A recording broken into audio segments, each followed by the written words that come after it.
সোনার থালার ৫৬ ভোগ ভগবান ফিরিয়ে দিলেন, কিন্তু এক মুঠো শুকনো চালের টানে স্বয়ং বৈকুণ্ঠ ছেড়ে মর্তে নেমে এলেন। স্বয়ং ব্রহ্মাণ্ডের মালিক কেন সেই দরিদ্রের কুঁড়েঘরে এসে ভিক্ষার হাত পাতলেন? গ্রামের প্রাচীন মন্দিরের সামনে সেদিন যেন মেলা বসেছে। ঢাকের শব্দ, শঙ্খধ্বনি আর ধূপের গন্ধে চারদিক ভরে গেছে। ধনী বণিকরা সোনার থালায় সাজানো ৫৬ ভোগ নিয়ে লম্বা লাইনে দাঁড়িয়ে, কেউ দুধ পায়েস, কেউ লাড্ডু, কেউ আবার নানা রকম মিষ্টান্ন এনেছে ভগবানের উদ্দেশ্যে। ঠিক সেই সময় মন্দিরের সিঁড়ির নিচে এসে থামলেন এক জরাজীর্ণ শাড়ি পরা বয়স্ক মহিলা। তার কাঁপা হাতে ছিল শুধু একটি ছোট্ট পুটুলি, তার ভেতরে এক মুঠো শুকনো চাল। চোখে মুখে লজ্জা, তবু বুক ভরা বিশ্বাস নিয়ে তিনি ধীরে ধীরে দরজার দিকে এগোলেন। হঠাৎ পুরোহিত তার পথ আটকে দাঁড়ালেন।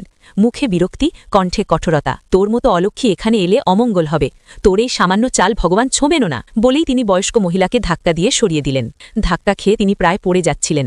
তার চোখের জল গড়িয়ে মাটির ধুলোয় মিশে গেল। চারপাশে দাঁড়িয়ে থাকা লোকেরা হাসাহাসি করতে লাগল, কেউ বিদ্রুপ করল, কেউ মুখ ফিরিয়ে নিল। অপমান আর দুঃখে কাঁদতে কাঁদতে তিনি ফিরে গেলেন গ্রামের একেবারে শেষ প্রান্তে, নিজের ভাঙা কুড়ে ঘরে। ঘরে ঢুকে তিনি সেই সামান্য চালটুকু মাটির বাসনে রেখে ছোট্ট ভগবানের মূর্তির সামনে বসে পড়লেন। বুক ফেটে কান্না বেরোতে লাগল। হে ঠাকুর, আমি এত অভাগী কেন?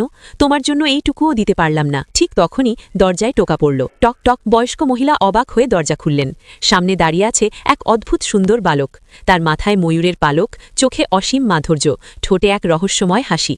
বালকটি মিষ্টি কণ্ঠে বলল, মা, খুব খিদে পেয়েছে, কিছু খেতে দেবে? তিনি লজ্জায় মাথা নিচু করে বললেন, বাবা, আমার কাছে তো শুধু এই কয়েকটা শুকনো চাল আছে, আমি বড় অভাগী, সবাই আমাকে ঘৃণা করে। বালকটি হাসল, মা, আমি তো সোনার থালা খুঁজি না, আমি খুঁজি মনের ভালোবাসা, দাও দেখি তোমার ওটুকু। কাঁপা হাতে তিনি সেই এক মুঠো শুকনো চাল বালকের হাতে তুলে দিলেন। বালকটি একটি দানা মুখে দিতেই হঠাৎ আশ্চর্য ঘটনা ঘটল। তার সারা শরীর থেকে স্বর্গীয় আলো বেরোতে লাগল। ঘর ভরে উঠল অদ্ভুত দীপ্তিতে। মুহূর্তের মধ্যে ভাঙা কুড়েঘরটি ঝলমলে রাজপ্রাসাদে পরিণত হল। মাটির সেই ছোট্ট বাটি ভরে উঠল অশেষ ধন সম্পদে, যেন অক্ষয় ভাণ্ডার। বয়স্ক মহিলা বিস্ময়ে স্তব্ধ হয়ে তাকিয়ে আছেন। এরপর বালকের রূপ বদলাতে শুরু করল। মাথার ময়ূর পালক উজ্জ্বল হল, দেহে নীলাভ জ্যোতি ছড়িয়ে পড়ল, পরনে হলুদ পীতাম্বর। তার সামনে দাঁড়িয়ে আছেন স্বয়ং শ্রীকৃষ্ণ।